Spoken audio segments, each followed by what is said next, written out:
Okay, the first one is recording with the shutter button. Because the camera has dedicated photo and video mode toggle switch, you can go ahead and engage this. Why not? It makes it so much easier to find your finger, pressing the shutter button to record video.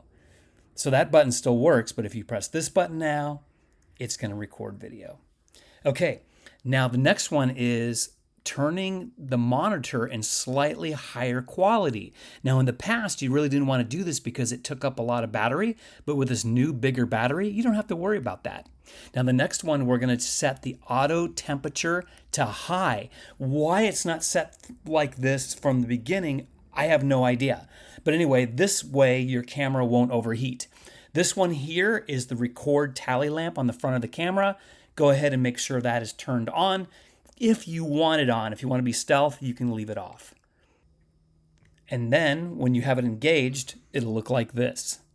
That's what the tally lamp looks like.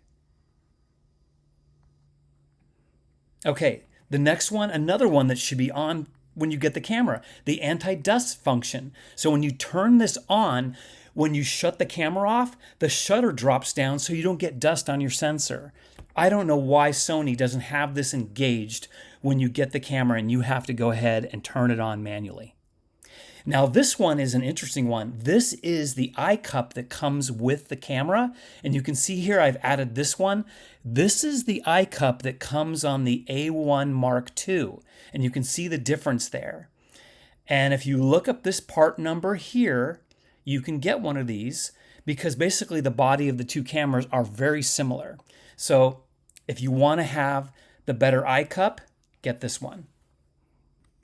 Okay, and this one is about memory cards. And if you're using SD cards, you really should invest yourself in some CFexpress Type A cards. They're so much faster. And then the last one is putting a screen protector on the back. I get questions about this all the time, like how do you do it? Well, there's a lot of people that don't know, so I'm going to show you how to do it if you don't. So the first thing that I do is I clean it really good with a microfiber cloth, which I didn't show here, and then I just run some dust off, and I just make sure I get all the dust off of there.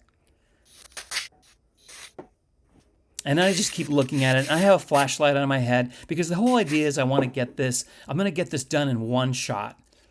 So then we're going to go ahead and peel the protector off, and then you're simply just going to drop it on there.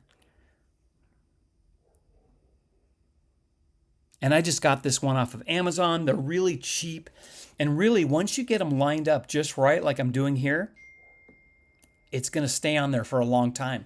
But if it does get damaged, this is going to protect your expensive rear LCD on your camera.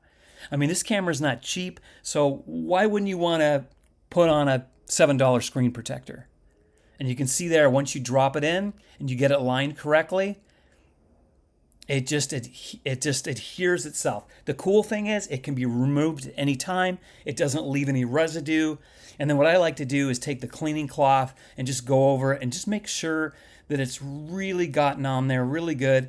And most of the time you won't have any bubbles. And that's basically it.